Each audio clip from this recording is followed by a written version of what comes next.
Hello दोस्तों। आज की कहानी बेटा बेटी एक समान।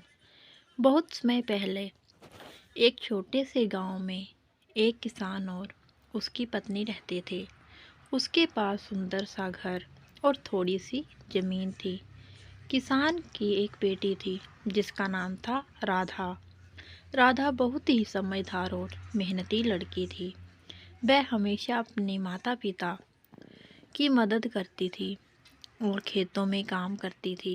किसान का एक सपना था कि उसका बेटा बड़ा होकर उसका नाम रोशन करेगा और उसकी ज़मीन की देखभाल करेगा।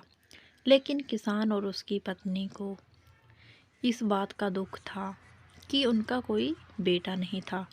वह हमेशा यही सोचते थे कि बेटा होगा तो परिवार का भार कम होगा, क्योंकि बेटा ही खेतों में काम करेगा और बड़ों की देखभाल करेगा। एक दिन राधा ने माता पिता से कहा, माँ पापा, मैं आपके लिए बेटा बनकर खेतों का काम करूँगी, आप चिंता मत करो। राधा ने इस प्रस्ताव से किसान और उसकी पत्नी थोड़े अचरज में पड़ गए। लेकिन राधा ने अपनी पूरी मेहनत और लगन से खेतों में काम करना शुरू कर दिया। समय बीतता गया। राधा ने न केवल खेतों में काम किया बल्कि घर के काफ़ी कामों में भी मदद की।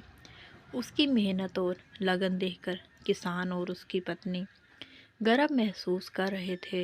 एक दिन किसान का एक मित्र ने उसे देखा और कहा, तुम्हारी बेटी बहुत मेहनती है, तुम एक बेटा चाहते हो, लेकिन तुम्हारी बेटी ने यह काम पूरी तरह संभाल लिया।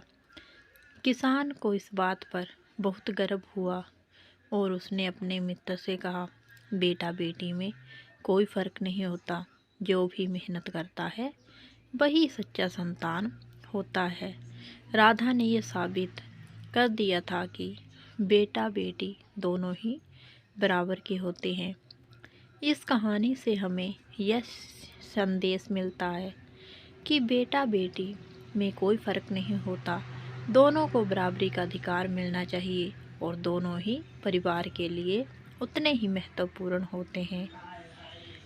ये कहानी सुनने के लिए आप सभी का बहुत बहुत धन्यवाद। अगर आपको ये कहानी पसंद आई हो तो प्लीज़ लाइक शेयर एंड अगर इस कहानी में कोई गलती हो तो हमें कमेंट में ज़रूर बताएं। हम आपके कमेंट का वेट करेंगे।